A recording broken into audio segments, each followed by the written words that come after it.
warm welcome to Notice Tonight, the show that decodes the region. I am Wasbir Hussain. Is Assam the new hunting ground of the pro-Pakistani Kashmiri separatist group Hizbul Mujahideen?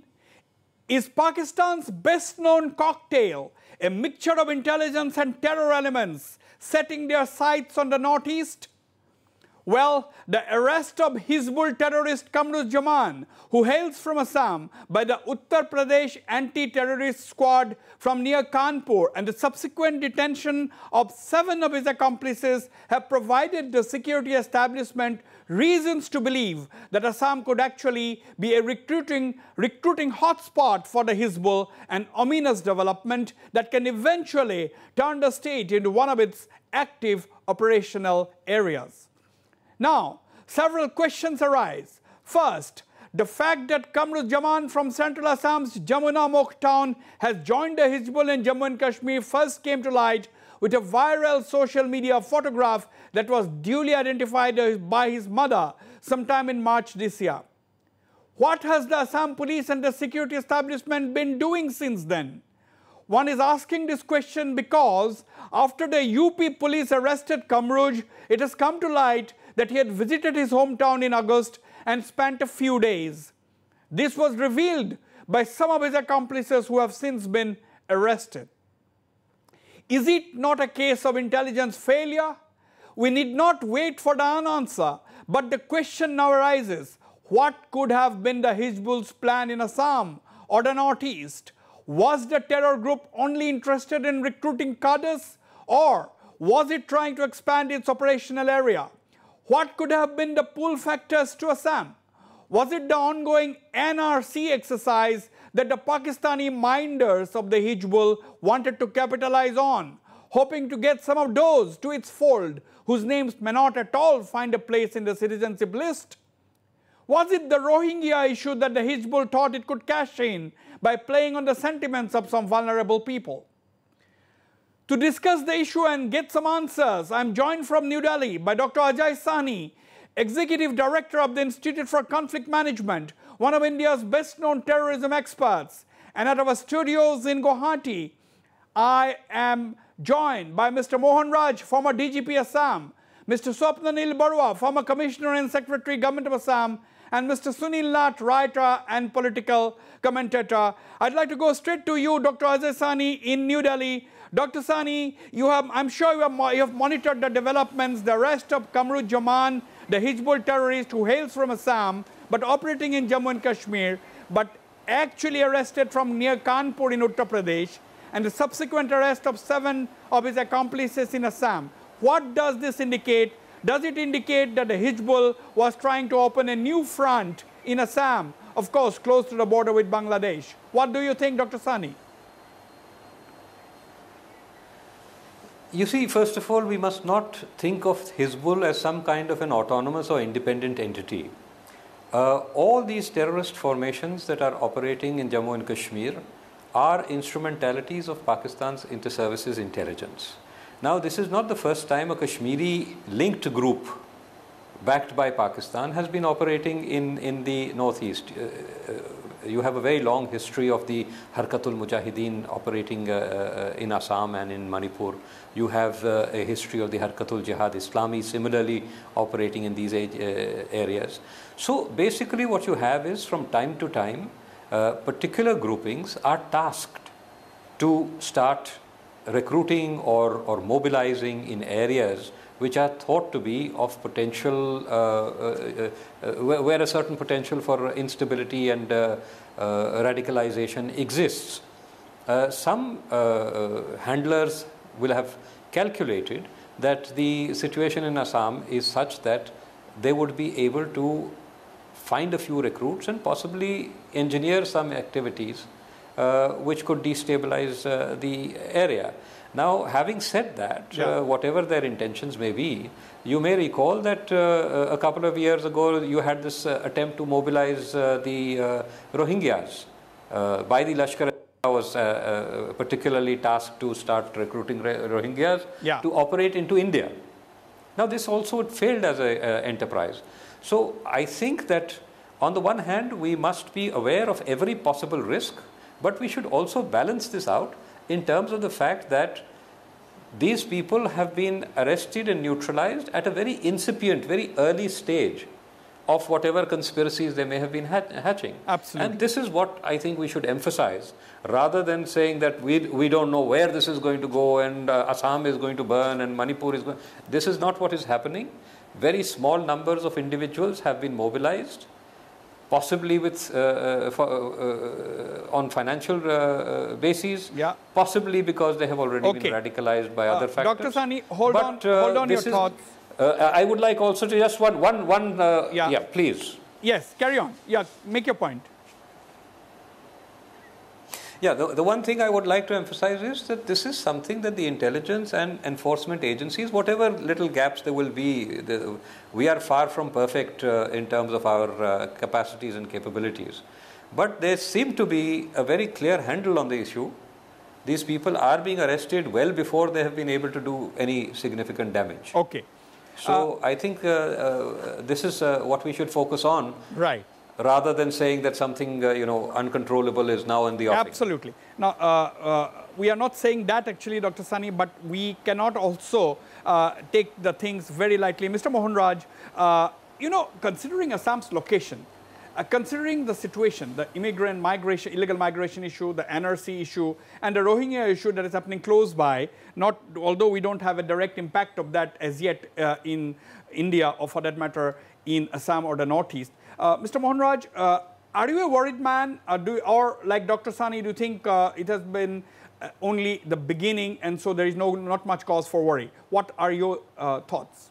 See, Pakistan always has this agenda of weakening India on various fronts. So it is but natural that it is using all kinds of methods to weaken India, to recruit these people and all that.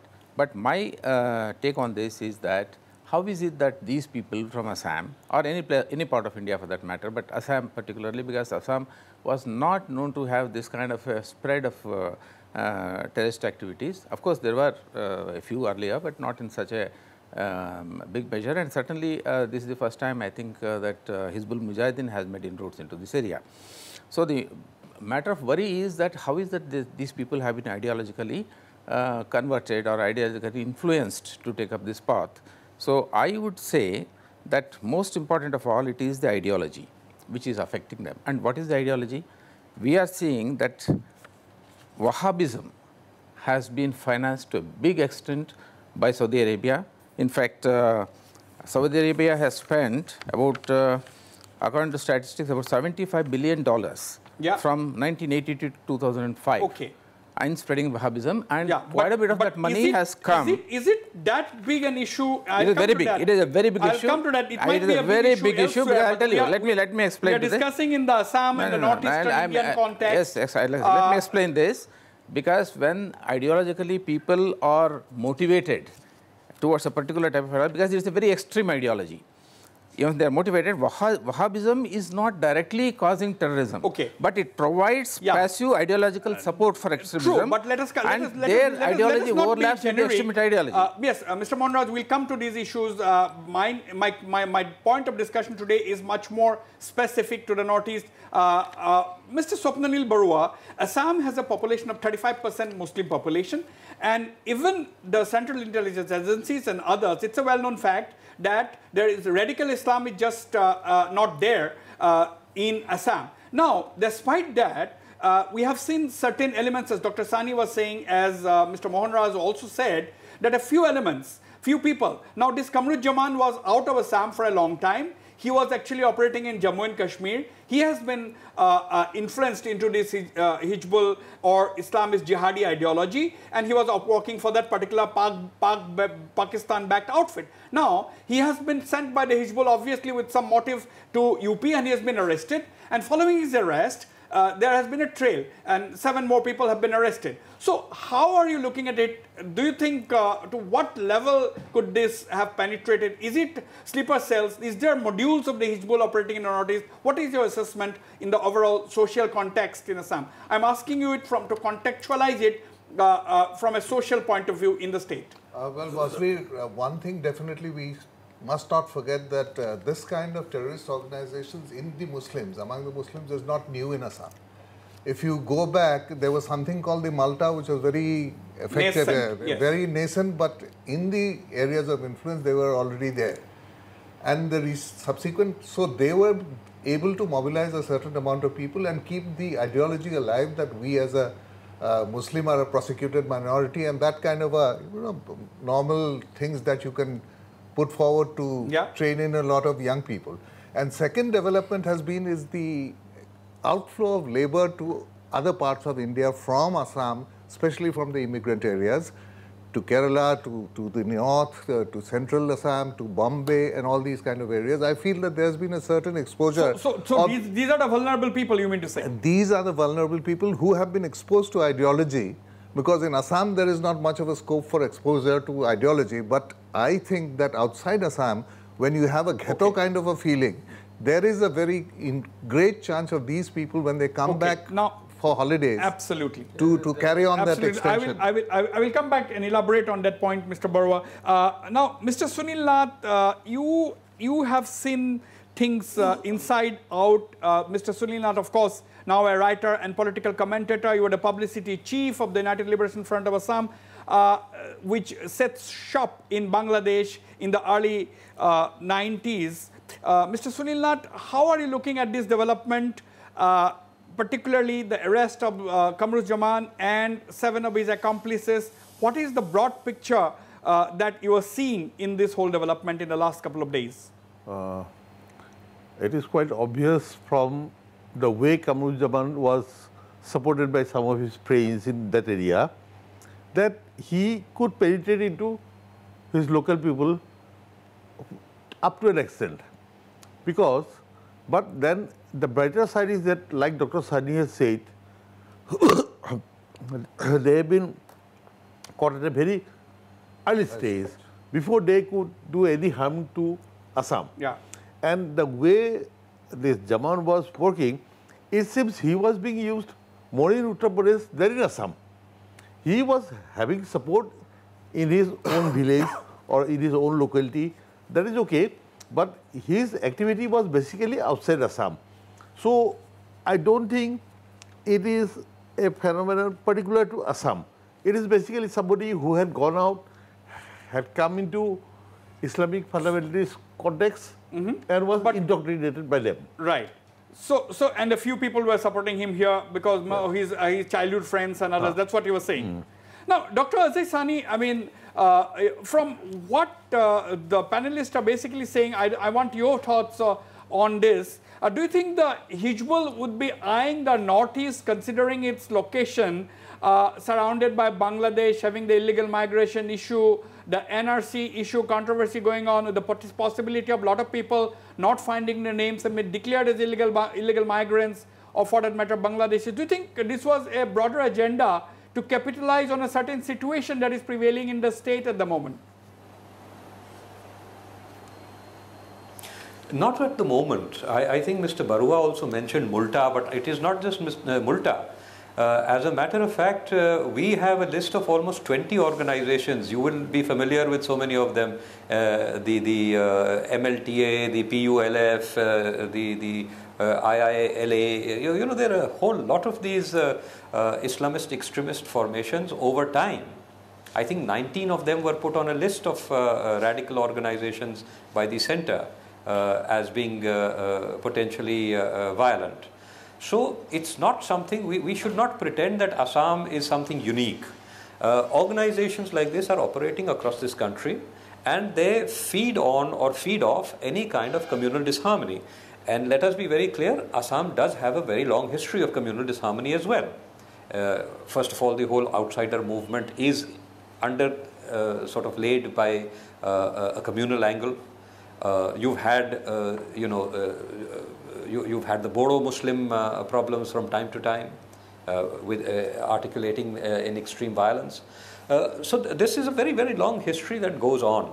Obviously, everyone outside, I mean, to go back, the Al-Qaeda has specifically been naming Assam as a potential region of mobilization for jihad since 1996.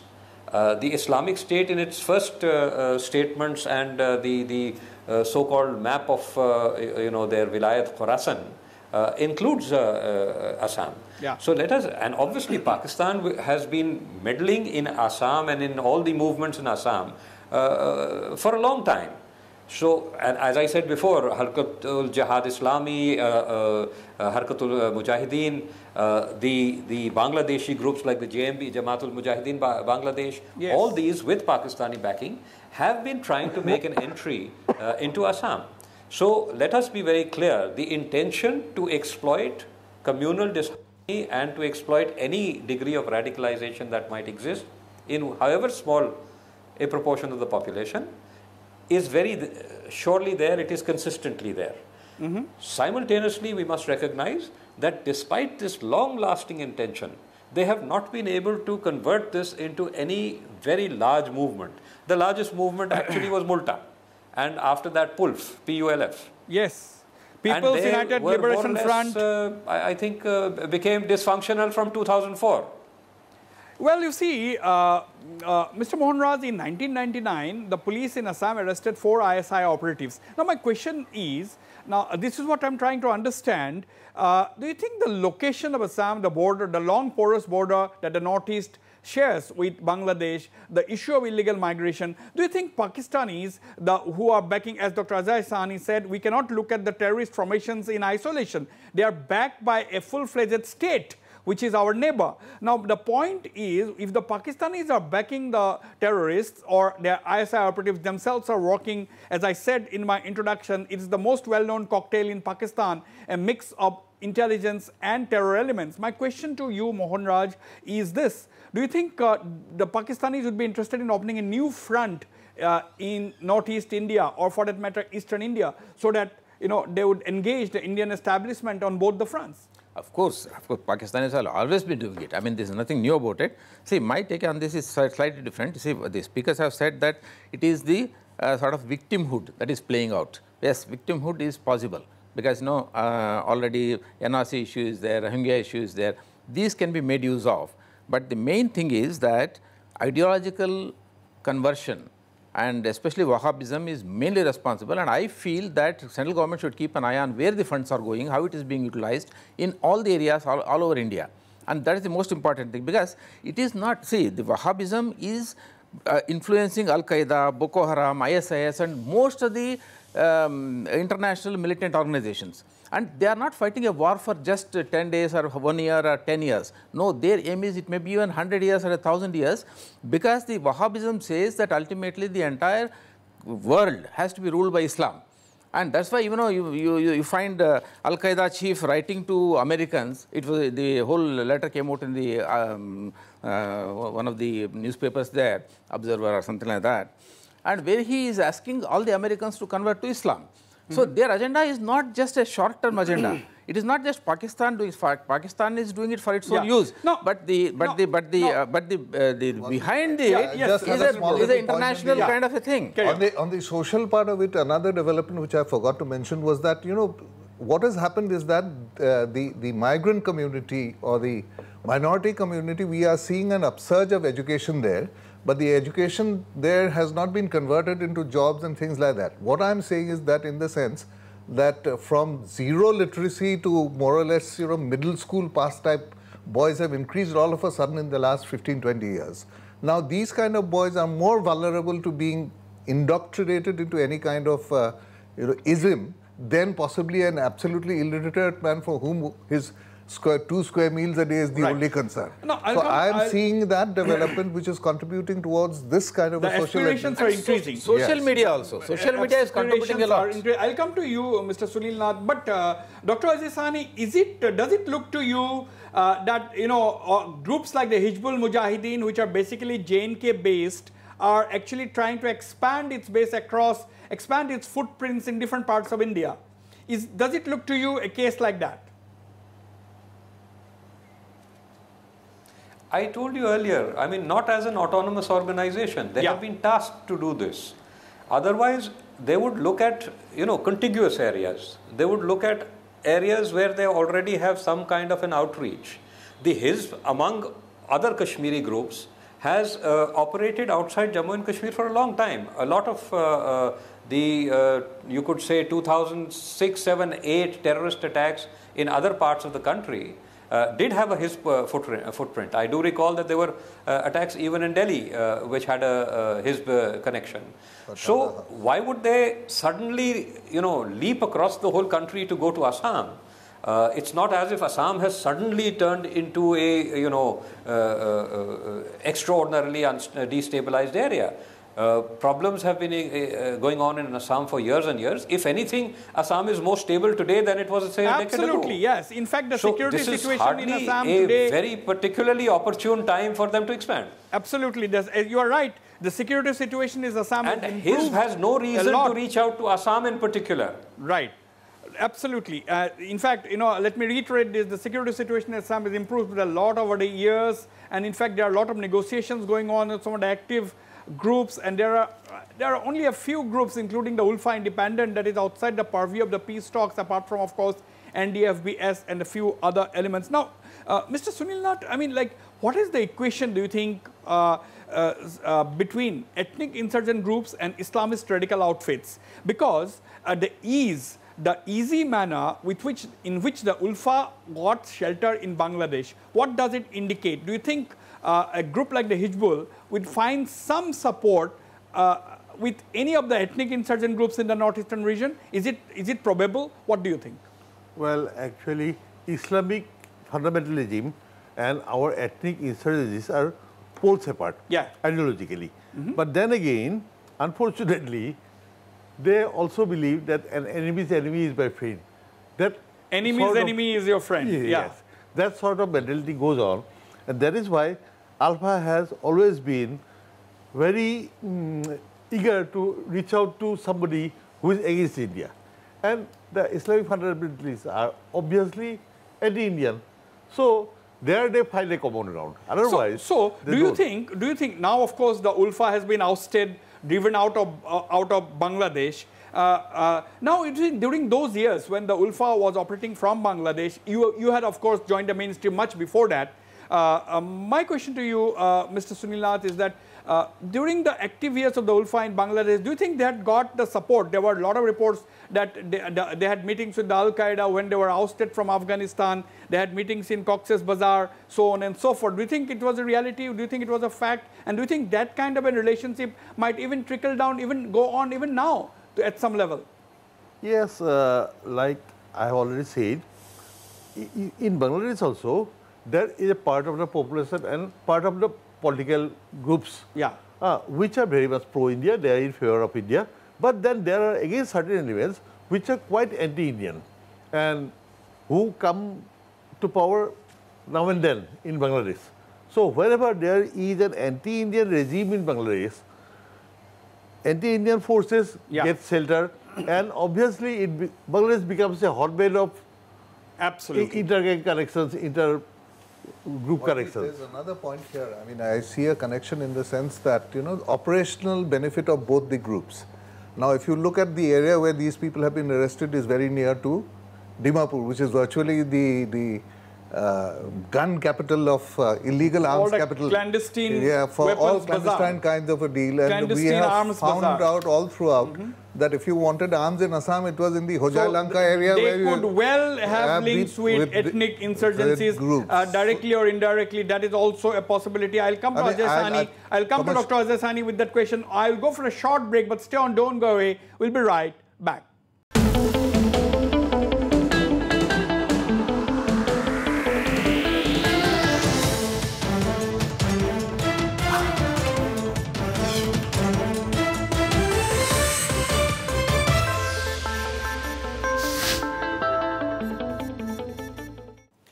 Well, welcome back. Dr. Ajay Sahni, as Swapnil Barua, our panelist here, has been saying, Mr. Swapnil Barua said that, there may not be an ideological affiliation between ethnic insurgency and Islamist radicals, but the point is there could very well be tactical understanding, operational coordination. Like, for example, several of these 7 people who were arrested, some of them were arrested from near Dimapur and other places, which are clandestine arms bazaar. Do you think there could be a linkage between ethnic insurgents and Islamist terror groups? You see, if you look at it historically, that has been the case. These groups had started coordinating and helping each other, and when you had a very hostile regime in Bangladesh, you actually had the DGFI and the ISI working together to support almost every Northeast group and to try to encourage Islamist terrorism in these regions as well. But I think we are reading too much into this one incident. You see, of course, interrogations are still now on. There will be more and more disclosures over time. But as I see it, this is not so much the Hizb reaching out into Assam. This is rather one individual who has gone and joined the Hizb for whatever reasons, and I think his motives and his background and his radicalization process we will learn more of over time. But he goes and joins them in Kashmir. And then he offers to bring in friends of his into this dynamic. And I don't see any large conspiracy over here. But Dr. I do not Sani, see any I'll ask reason this to question begin to speculate whether there is a strategy. But Dr. Sani, I'll ask the same question to Mr. Mohan Raj as well. But Dr. Sani, had the Uttar Pradesh anti-terrorist squad not arrested Kamrujaman in Kanpur, do you think these 7 people who were arrested in Assam, it could have perhaps increased into dozens or scores over time, isn't it? Nobody would have known anything. I don't think it works like that. I mean, the very fact that at a stage where there are just 7 of them and they get discovered tells you, first of all, that this is not something that is completely outside the purview of our intelligence establishment and our enforcement establishment and the police intelligence.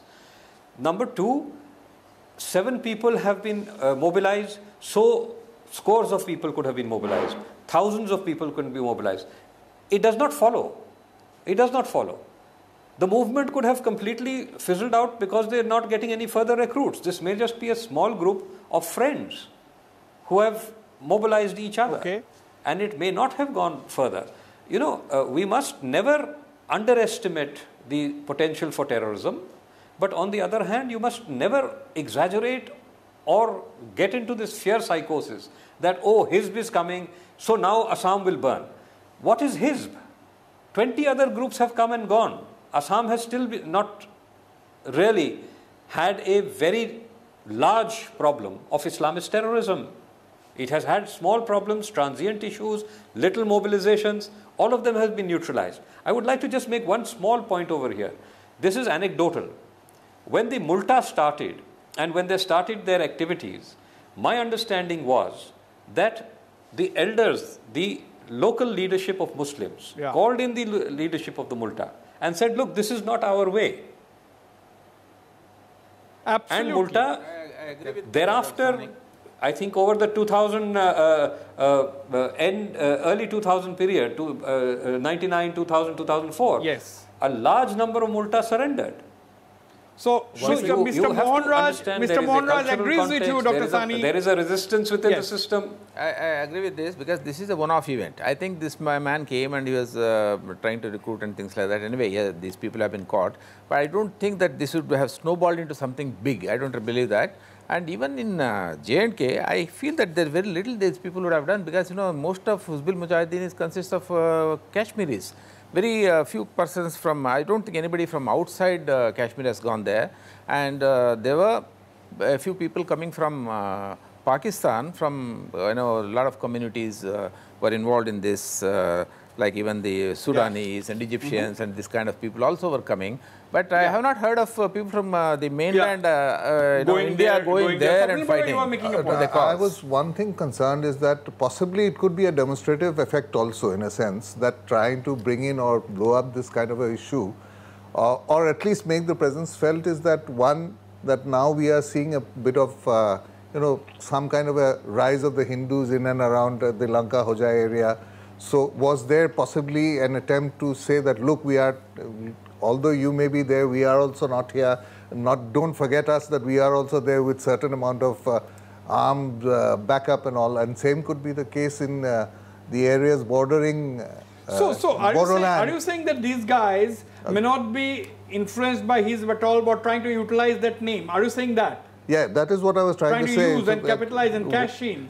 Cash in on the thing and benefit from the financial resources of the Hizbul, maybe. And also at the same time, because Bora, let me come in here, because one of the guys at whose residence this Kamruzaman spent 2 to 3 days said that he was paid 30,000 rupees. He has told this to the police and in front of television cameras that 30,000 rupees he took to give this guy shelter for 2 to 3 days, Kamruzaman. Yes, that is, see, as I said, this could be the thing that they are benefiting from the finances of this, and at the same time trying to become Robin Hoods in their own scale create a sort of security feeling amongst the minorities that look, others may have guns, but we are also armed to the teeth. Now, Mr. Sunil Nath, the intelligence establishment basically saying that Hizbul Mujahideen or any other Islamist radical terror groups have not been able to make much of a headway in Assam. However, they might try to use this NRC issue, and they must be banking on support of some Islamic terror groups based across the border in Bangladesh. So how do you think, how does this pan out to you? What are your thoughts?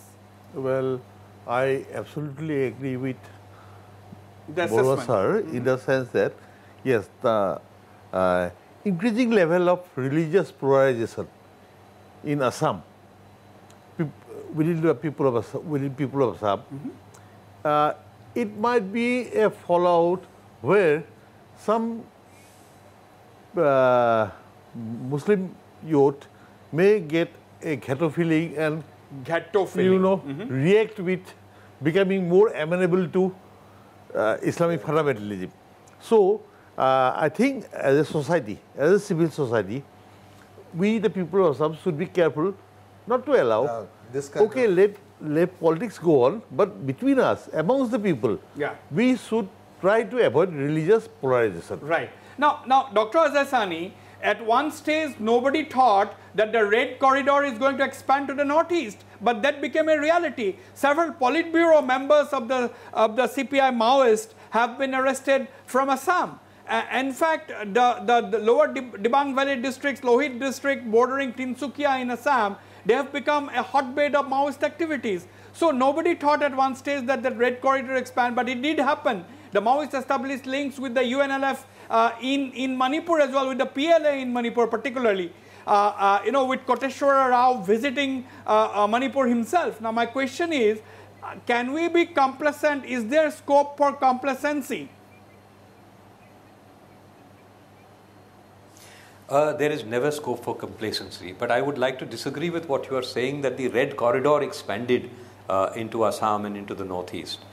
The activities, the Maoists sought to expand their activities into the northeast and into Assam in particular. They were not very successful. They were very quickly arrested, they were very quickly neutralized. Yeah. When you say Red Corridor, that means that those are areas of their dominance. There is no Red Corridor. There was a imagined Red Corridor which they tried to consolidate. Today, they are not even able to consolidate there, number one. Number two, when we talk of this expansion, whether it is of the Maoists or we now talk about the Hizb expanding, the Hizb is under tremendous pressure in Kashmir itself. Its own violence today is very, very localized. It is restricted to just about 5-7 tehsils, the principal influence. More than 60% of all incidents of terrorism, not only of the Hizb but of all groups today in Jammu and Kashmir, occur in just 5 tehsils out of some 82 tehsils in the state. Yeah. So please understand that these groups are coming under pressure everywhere. So, this is not grounds for self-congratulation. This does not mean we need to go to sleep. But we should recognize that these people are under a lot of pressure. I agree with one very important point, that the country cannot afford anywhere a politics of religious polarization. And unfortunately, we are finding a politics of religious polarization spreading almost everywhere. This is a potential danger, and it can translate into movements of extremist violence, of mass mobilization, political mobilization for violence, and for terrorism. So this is, I think, one of our gravest contemporary challenges. Right. You're saying something, Swapnil Bora? Well, no, what I was feeling is that, this kind of a situation which is existing in Assam now may be utilized for having gangs youth gangs with political affiliation. They couldn't be insurgents. But, you know, odd gangs of about 10, 20 people are creating nuisance somewhere or creating a sense of insecurity or disturbing general law and order. Already, let me tell you that already there are so-called insurgent groups in Assam with a cadre strength of 20 to 30 with a few automatic weapons, and they are basically extorting money and without any ideology. So that is also existing. We have seen it. They are in the list. And this kind of a development I foresee, you know, that taking advantage of the situation which is prevailing, that since there are not much of economic opportunities, there could be these kind of gangs operating or mafias operating in the guise of political establishments, which again has to be nipped very early. I would agree with that, Wasbir. I would agree very strongly there. You would agree? No, yes, this potential for these little fragmented gangs coming up under political protection from one ideological or the other ideological party. This is a very real danger, not only in Assam. I think it is a real danger across the country. And mainstream political parties are either encouraging these trends or are standing by as mute spectators. My take on this is that so far as Hizbul Mujahideen is concerned, going by the public reaction to it, many of the Muslim groups came out openly and opposed it. So going by that reaction, I feel that this is going to fizzle out completely. Absolutely. I don't think there is going to be any further expansion because there has been a very strong reaction from the Muslim groups. That is a possibility. It is going to fizzle out, and we hope that happens because nobody wants a new front anywhere in the northeastern region. My question to you, Mohan Raj, is this. You know, this guy, Kamruz-Zaman, came into the limelight after his photograph went viral holding an automatic weapon. Now, after that, since it was known then, after the photo became viral, that he's a boy from Assam. Now, the Assam police, when they went to the residence, the mother readily identified the photograph. Yes, this is my son who is missing. Then, in fact, the family had gone to Kashmir to lodge an FIR. Now, the point is, even after the photograph was identified by the mother and became established that he's a guy from Jamuna Mukh in Huzai district of central Assam, he could easily come to Assam, spend 3 nights in his own village and then go back, only to be arrested by the Uttar Pradesh police. So what does it reflect on the security establishment of or your force, that is the Assam police, of which you had been working for the last 35 years? I understand. I mean, probably there should have been some kind of a vigilance by the police in his village. So that probably was lacking. But I will not blame them too much on this because, see, we are, as a police force, I don't think we are having that kind of a gadgetry or that kind of a this thing like Americans are. Al-Qaeda went to America, spent several months there, took training in flying aircraft, and they hijacked 3 aircraft and they blasted the Twin Towers, and also they tried to bomb the Pentagon, which is failed. But what I am saying is that if America, being a very advanced country with latest gadgetry, so you would let this. So I will not blame the Assam police too much. Probably there must have been a little bit of failure in this, but let's not hang on to that. But what I feel is that the way things are happening, see, they have arrested everybody. They must be interrogating. Now they will have to go to the source. Why did they do it? What is the motivation for them to do it? And then the further things, you know, they have to follow it up as to why it has happened and all, and from there, everything emerges. That's a very important point. Dr. Sani, what could be the pull factors in these kind of situations generally? You know, what could be the pull factors? Why would people risk their lives supporting a terror group like this? There is not a single pull factor that you can say this is what happens. You know, there is a whole range of motivations that come into play when people go in for terrorism. There was an interesting case of one individual who was trying to join the Islamic State. He was arrested by the NIA in Calcutta. After much interrogation, they sort of came to the conclusion that he knew little or nothing about Islam, wasn't particularly, you know, Wahhabized or anything of that nature. So they kept on pressing as to why did you want to join the Islamic State? And eventually his answer was, I want to cut people's heads off. Okay. So you will come across all sorts of reasons. Ideologically motivated people, frustrated people, people seeking vengeance, or just nutcases who want to go out and commit acts of violence. Everything is there in the cocktail out there. In fact, Wasbir, you'll also find village Romeos joining these kind of things. At least that has been my experience. Why I asked him, because I have had the privilege of surviving 2 ambushes myself. So whenever we met these fellows, young boys, we used to ask them, what is the thing? That one is that he was very adored in his village by the pretty young damsels around, and so he felt that he had shown little interest, and then he was picked up, and it could be as silly reasons. Silly as that. Romantic reason. Mr. Sunil Nath, you were with the Ulfa during the initial days, and when it was almost having some kind of a Robin Hood image in the state, etc. Now, what did you look for? I mean, when you recruited people, what were some of the things that the group looked for actually? Well, at the initial stage, recruitment was very carefully done, very selectively done, and anybody who had the necessary credentials were only inducted. So quality was maintained. But later on, when the floodgates were opened and everybody rushed in, like Borasar is saying, same thing happened. Same thing happened, the quantity went down, alpha went down, the Robin Hood image was completely gone, and we ended up here. Okay. So, Dr. Azasani, I mean, this is a very interesting thing that they can be motivated by anything and everything actually. You see, I would like to take something on from what Sunil Nath just said. Where you have movements of this violence emerging from a very large social mobilization, you will find an initial phase of very strong ideological mobilization.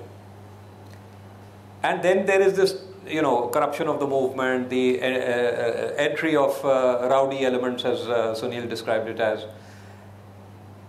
However, when you are looking at the kind of mobilization we are speaking of now, individuals, there you will normally find that the reasons relate more to personality and personal history rather than any coherent, broad vision, any kind of a social impulse or something on those lines.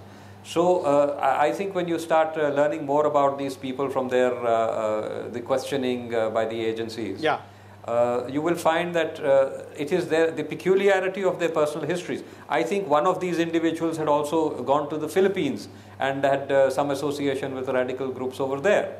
So you'll find these accidents of association which may have produced the kind of mindset which makes someone say that, okay, let me go off to Kashmir and join the fight there. See, I have served in J&K, and many people who joined militancy, you see, there is a sort of a caste system operating in J&K. You have got sheikhs and you have got, lower down, Wani and this and that. I mean, a lot of groups which are socially underprivileged groups are also there. So many of these socially underprivileged groups, they joined the militancy. You become a area commander, then you are a dada in that area. So you can pick up any girl, and even in those days, many of these people from lower end of the social strata, they were able to marry the daughters of sheikhs and the daughters of people from the higher community. This local goons, and they could collect money from them. See, earlier, if he goes to their house, as Dr. Sani was saying, the pull factor can be anything. Anything, it can be anything. Absolutely. It is a sort of a suddenly getting influence. I'll have to go for a break and also thank Dr. Ajay Sani. But before you go, Dr. Ajay Sani, what about the location? The northeastern region is located in a very, very interesting place. The vicinity to Bangladesh, the dense jungles of Myanmar, so on and so forth. Do you think this is a very good staging area for terrorist groups? For many, many decades now, the Northeast has suffered as a result of precisely its location.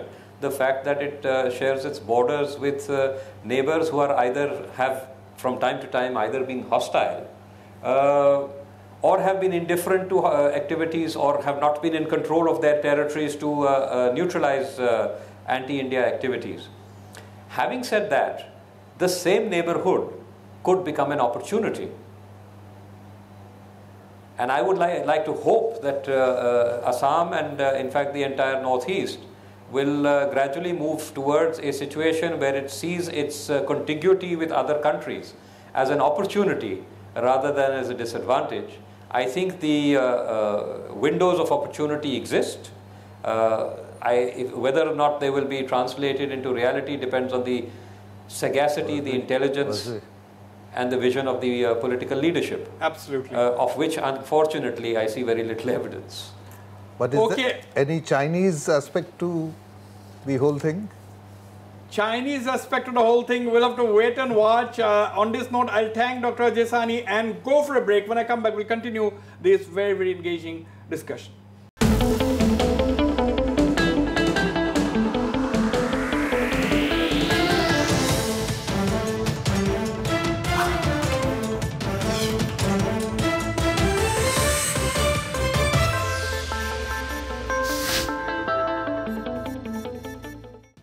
Welcome back.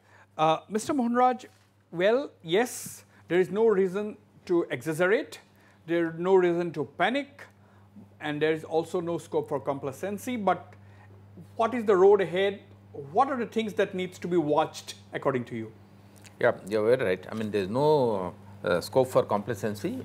Police should be very alert to the whole thing and keep a good watch on the developments.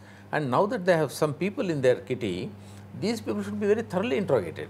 Why did they take to this path? This is a very important thing. So we need to know why did they, what is the pull factors, what was the motivation, whether it was ideology, whether it was plain finances, or what it is. Now, Mr. Swapnil Barua, you know, is there an economic angle to the whole thing? Because if we look at the graph, we have such disparity. The distributive justice is just not there. Do you think there's an economic angle to this whole thing which cannot be ignored? Yeah, of course, this economic angle. You very rightly said, before you respond, you very rightly said in one of your earlier responses today that so many people go outside in search of basic livelihood who are the vulnerable people. Yes.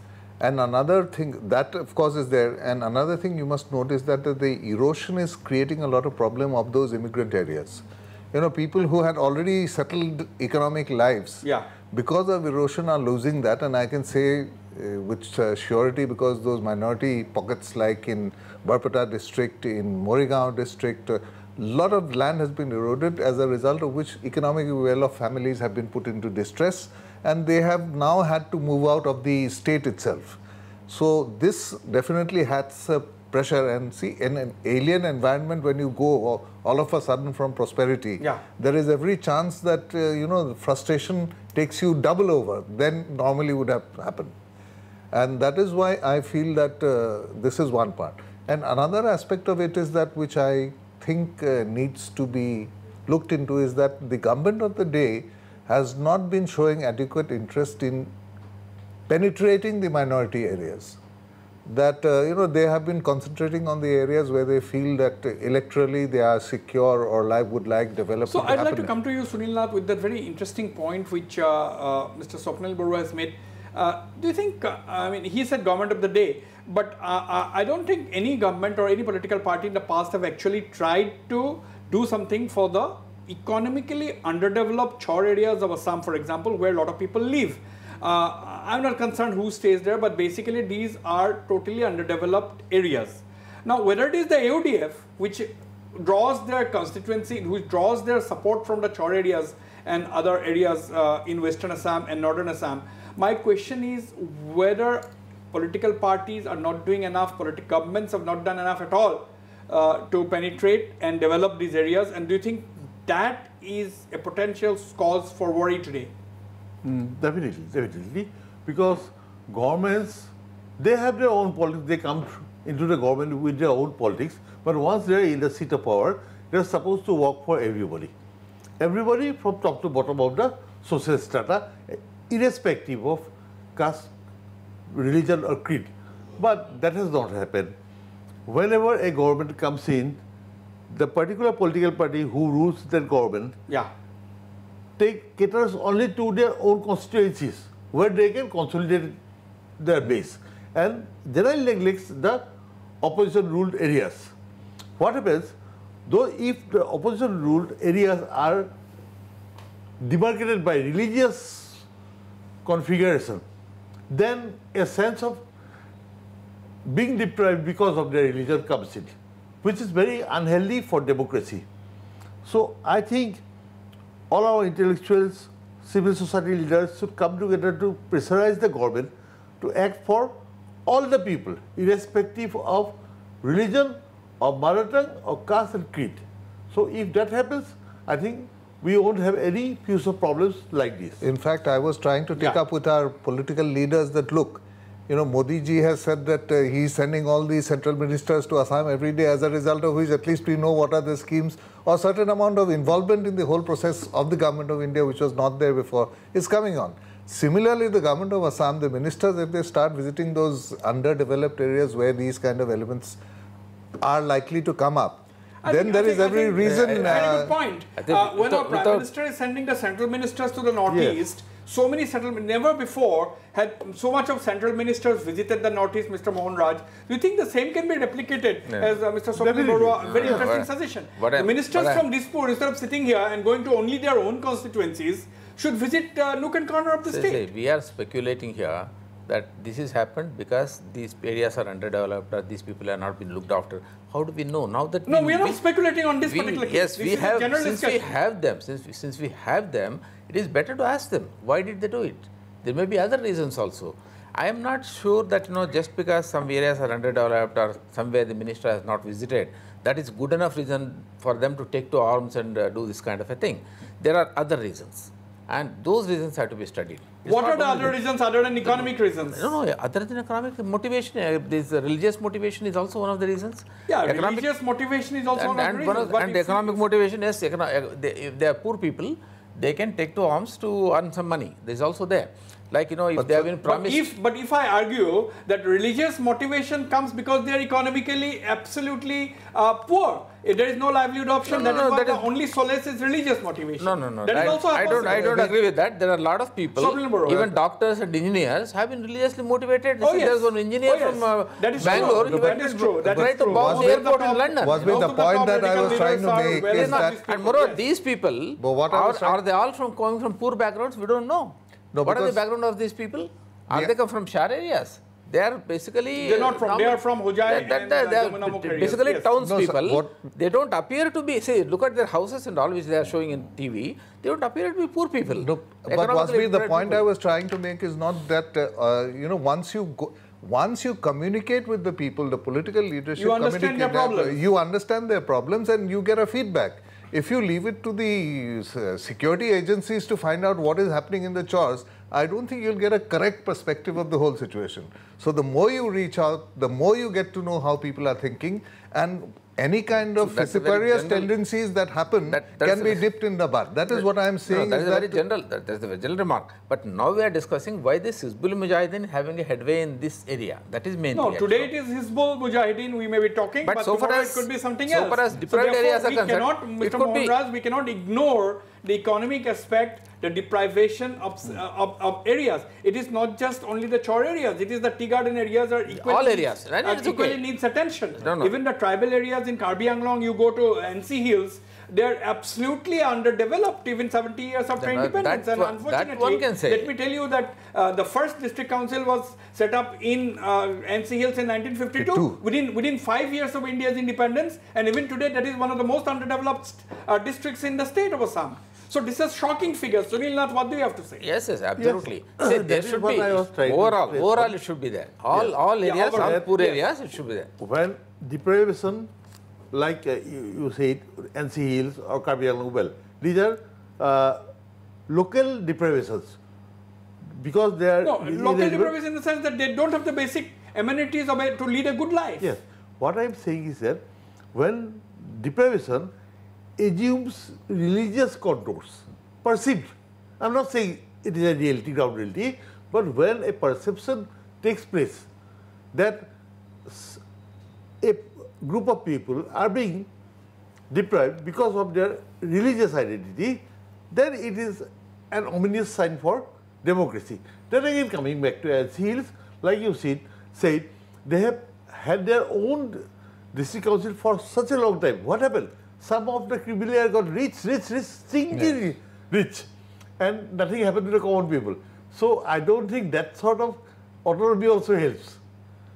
I mean, it's very vital that we reach out to the people. I think without reaching out to the people, you really can't get a feedback. And unless that feedback happens and the dialogue happens, and, you know, where does that particular youth, or let us say anybody for that matter of fact, from any area which is prone to violence, has to reach out to address a particular grievance? Whom does he go to if there is no political presence in the thing? He can at best go to the deputy commissioner, he can go to the SP, but they cannot give a solution to certain problems because they are bound by their rules and regulations, and at best they can give a feedback. But so far as political dialogue is concerned, you know, I always feel, you know, the Assam agitation, because there was a lack of political dialogue, at least the initial years it was... Coming back to your point, Mr. Swapnil Barua, that the mantris should go to the, go out of Guwahati to get a feedback. You know, if I remember, the previous Congress government in Assam, the earlier government, they had this Raijor Podulit, Raijor Sarkar, you know, people's government at people's doorstep. But that was a miserable, that was a huge flop. See, that was a guest artist. They took bundles of memorandums and letters, and nobody acted on them. It was a huge flop. No, that is what I am telling you, is that if you just make guest appearances, it is not going to happen. You are part of the government that time. Yes. Let me remind you. And I can tell you that this has been the experience, and I personally have worked in these kind of areas of insurgency prone. I have worked in the Boro-dominated areas where initially it started, the BSF as it was, the Boro Security Force. I was then into Dalguri, and subsequently I was in Nalbari in the 83 years, and then I was in Barpeta. And I have seen action from first hand, including facing ambushes on my own, normally civil officers. But at that point, I have been always insisting, and now I keep on saying, is that if, you know, I got away because I felt that I had a dialogue. At least I remember that, you know, even in incidents of bridge burning and all, we had managed to work out some kind of understanding that please don't damage your own infrastructure. If you have to show a sign of protest, make a sign of protest, but, you know, don't do it to your detriment. So these kind of things I feel is my personal experience. Yeah, but my question was slightly different. My question was when you suggested that the ministers should go away from the capital to understand the feelings of the people. No, the previous government, as I said, they had asked the ministers to go to the... No, that was guest artist appearance. You see, you go spend the day and then come back in the evening. Where do you get a feel? You collect a bundle of memorandums and you don't act on it. And don't act on it. So what I am saying is that there must be a certain amount of dialogue, which I feel that had at certain time developed in the Assam thing, where that person in the village could ring up the highest authority and get his problem addressed to, or addressed, if not addressed or solved, at least someone to listen to him.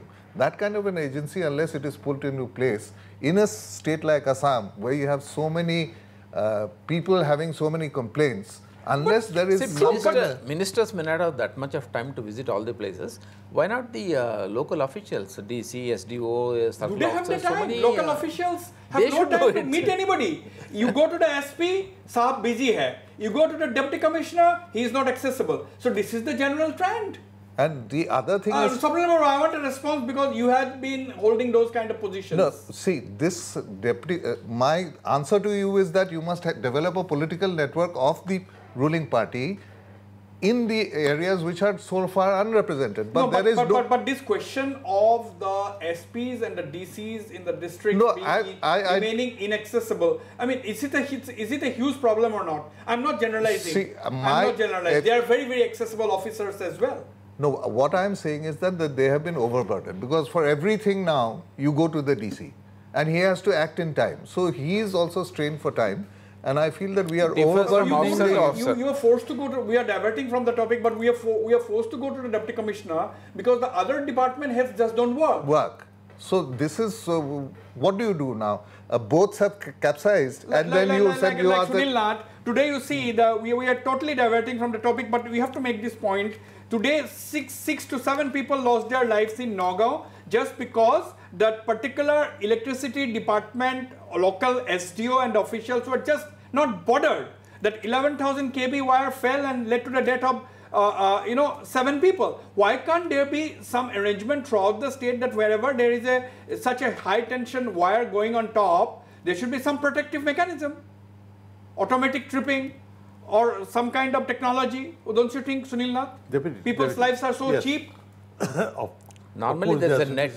Normally there's a net below where the wire is not supposed to fall to the ground. It should be held by a net. Right. That kind of a net should have been there. No, we are running short of time. Mr. Mohan Raj, the entire debate, the spread of terrorism, as we had discussed, basically no cause for panic, but no cause for complacency, no scope for complacency as well. What are your concluding remarks? I think we should insist on more liberal education also. See, what's happening is that there should be, the way the things are projected right from childhood also has an impact. So there should be, the people should be taught, I'm not talking about any particular community, all communities should go for a very liberal education, and even the responsibility of the parents also treat them liberal things instead of confining. These are issues, these are social issues, depends on people's personal how do you bring up a child? Swapnil Barua, your concluding remarks. My concluding remarks is that please build up an organization or a political setup where the people can approach the local leaders and thereby approach the government to address the issues and complaints, social issues that are there. Secondly, I would like that the government, especially the police, go back to the efficiency or alertness level at the turn of the century, that is at 2000, 2001, when everyone was very alert to the issue of any kind of insurgent organization. I think because after 2001 there has been a letdown on the insurgent effects and we have gone into a complacent mood. I have a question for you. Although we are running very short of time, very briefly, when we were discussing, Ajashani has left the program, we were discussing the extension of the Red Corridor. At one stage, the government of Assam recommended to the central government that 9 districts in Assam, mostly in eastern Assam, that is Upper Assam, should be declared Maoist infested districts. That brings in more money under a central scheme for development in those particular districts. The union government replied to the government of Assam that, well, the level of Maoist insurgency has not reached that level that we should declare them as Maoist infested and pay you the funds. Now my question to you, Swapnil Barua, are we going to wait for the situation to reach that level and then act?